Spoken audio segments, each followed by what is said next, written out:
दोस्तों, ईश्वर भक्ति में है अगर विश्वास तो सब्सक्राइब करें इस चैनल को अभी और आज। बोलो श्री कृष्ण भगवान की जय। जय। 57वां अध्याय स्यंतक मणि की कथा।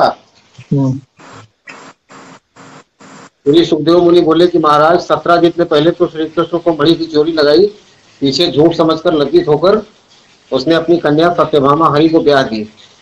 ये सुनकर राजा परीक्षित ने सुखदेव जी से पूछा कि कृपा निधान सत्राजित कौन था, मणि कहाँ पाई और कैसे हरि को चोरी लगाई, समझकर कन्या ब्याह दी, ये मुझे बुझा कि कहिए। तब श्री सुखदेव जी बोले कि महाराज सुनिए, मैं समझा कर कहता हूँ। सत्राजित एक यादव था, उसने कितने ही दिनों तक सूर्य की अत्यंत कठिन तपस्या की। तब सूर्य देवता ने प्रसन्न होकर उसे निकट बुलाया, मणि देखकर कहा, स्यंतक मणि इसका नाम है, इसमें सुख संपत्ति का विश्राम है, सदा इसे मानियो और बल तेज में इसे मेरे समान जानियो। जो तू इसे जप तप संयम व्रत कर ध्यावेगा तो इससे मनमांगा फल पावेगा। ऐसे कहकर सूर्य देवता ने सत्राजित को विदा किया। वो मणि लेकर अपने घर आया।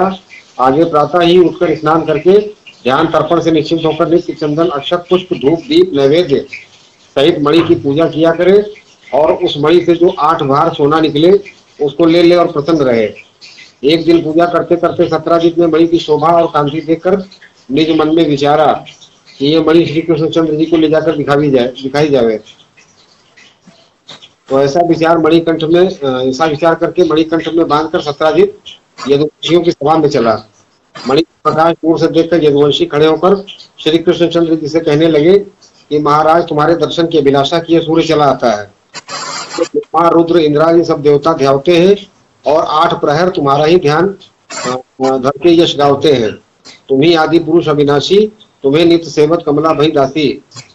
तुम हो सब देवन के देव, को नहीं जानत तुमरो भेव, तुमरे गुण अरुचरित अपार, क्यों प्रभु छिपे आप संसार। महाराज, जब सत्राजित को आता देखकर यदुवंशी यूं कहने लगे, तब हरि बोले, ये सूर्य नहीं सत्राजित यादव है। इसने सूर्य की तपस्या करके मणि पाई है, उसका प्रकाश सूर्य के समान है। वो मणि बांध कर चला आया है। महाराज, इतनी बात जब श्री कृष्ण जी ने कही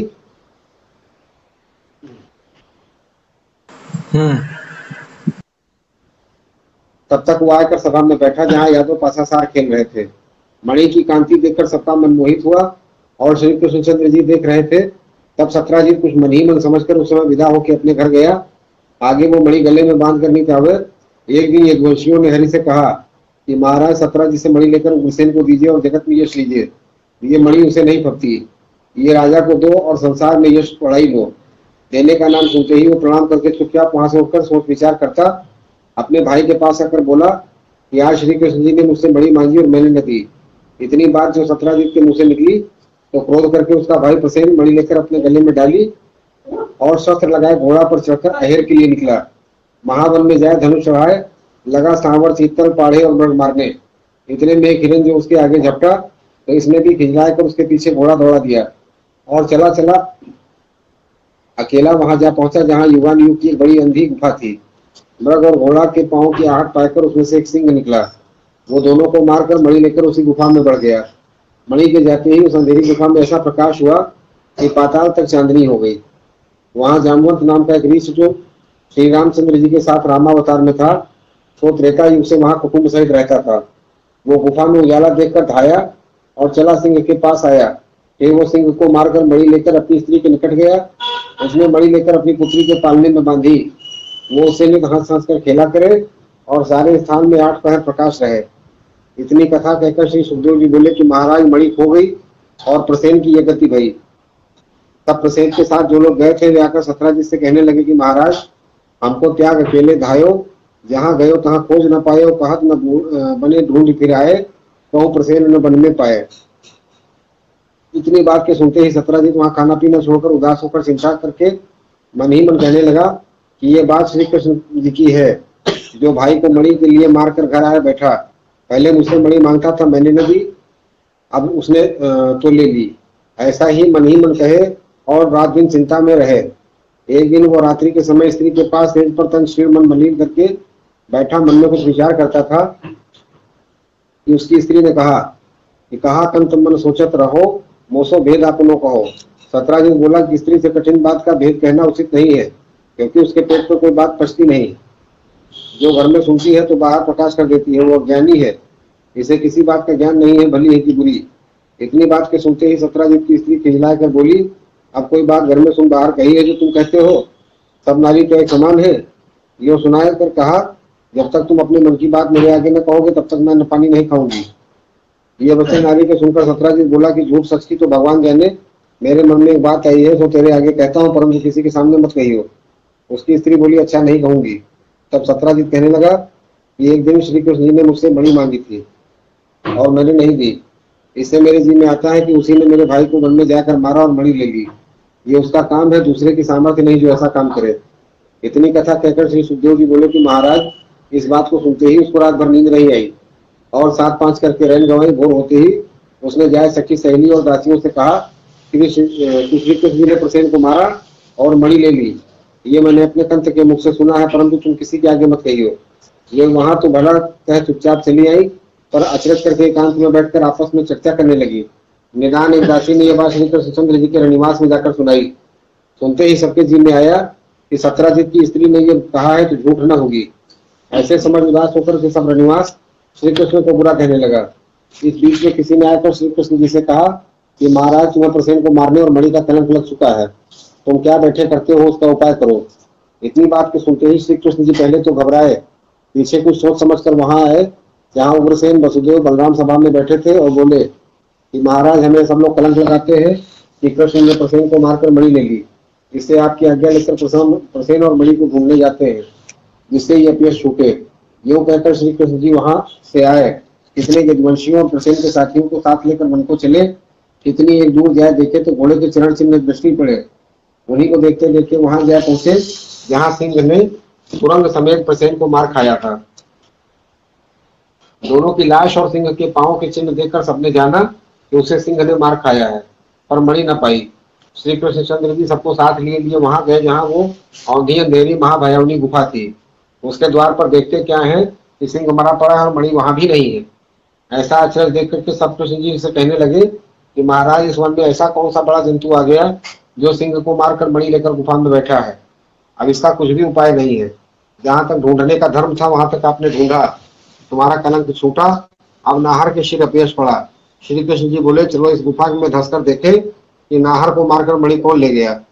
वे सब बोले कि महाराज, जिस गुफा का मुख देखकर हमें डर लगता है उसमें हम धंसेंगे कैसे? वरन हम तो तुमसे विनती करके कहते हैं कि इस महाभयावनी गुफा में आप भी न जाइए।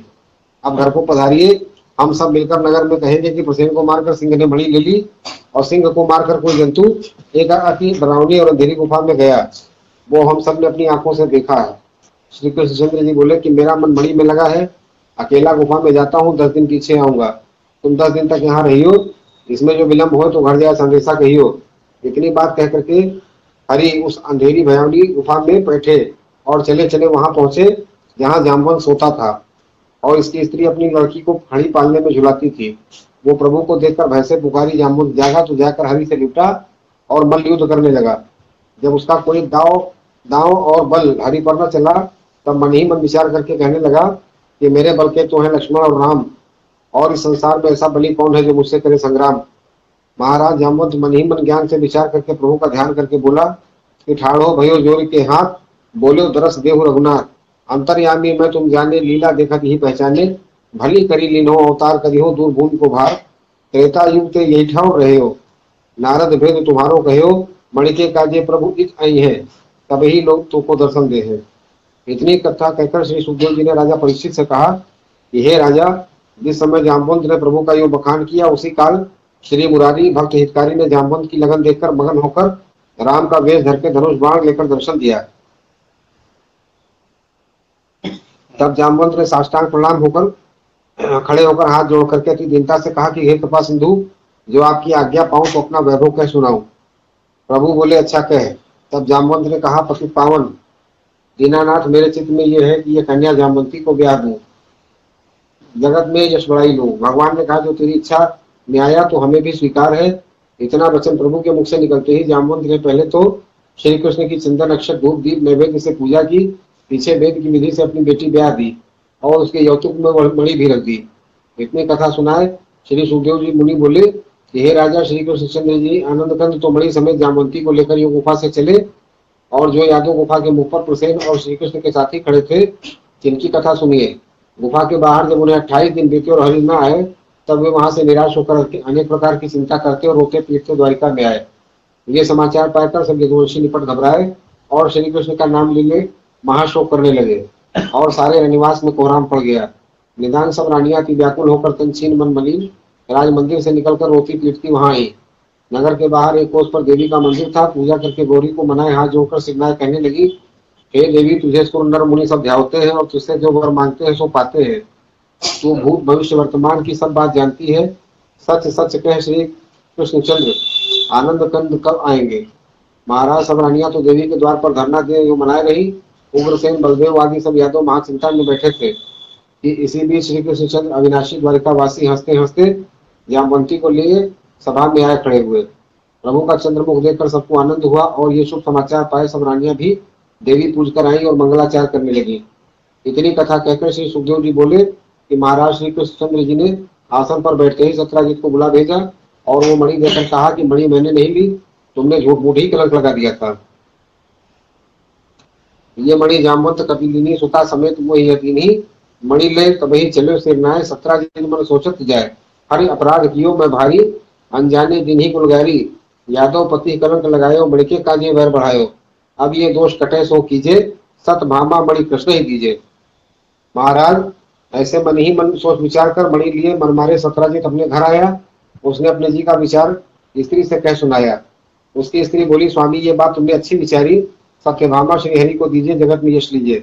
इतनी बात सुनते ही सत्राजित एक ब्राह्मण को बुलाए, शुभ लग्न मुहूर्त ठहराए, रोरी 100 रुपया नारियल एक थाली में धरकर पुरोहित के हाथ श्री हरि जी के यहाँ टीका भेज दिया। श्री हरि बड़ी धूमधाम से मोर बांध कर ब्याहने आए। सब सत्राजित ने अपनी सब रीति भांति करके वेद की विधि से कन्यादान किया और बहुत सा धन देकर यौतुक में मणि को भी धर दिया। मणि को देखते ही श्रीहरि ने उसको निकालकर बाहर किया और कहा कि ये मणि हमारे किसी काम की नहीं है, क्योंकि तुमने सूर्य की तपस्या करके पाई है। हमारे कुल में श्री भगवान के सिवाय और देवता की दी हुई वस्तु नहीं लेते। ये तुम अपने घर में रखो। महाराज श्रीहरि के मुख से इतनी बात निकलते ही सत्राजित ले जा रहा और श्रीहरि सत्यभामा को ले गाजे बाजे से निधाम पधारे और आनंद से सत्यभामा समेत राज मंदिर में जा विराजे। इतनी कथा सुनकर राजा परीक्षित ने श्री सुखदेव जी से पूछा कि कृपा निधान, श्री हरि को कलंक क्यों लगा सो कहो। श्री सुखदेव जी बोले कि चांद चौथ को देखिए मोहन भादो मास, ताते लगे कलंक यह अति मन भयो उदास। और सुनो, जो भादों की चौथ को चांद निहारे कोई, यह प्रसंग श्रवणन सुने ता ही कलंक न होए। बोलो सियावर रामचंद्र की जय, पवन सुत हनुमान की जय, जय। राधापति कृष्णचंद्र की जय।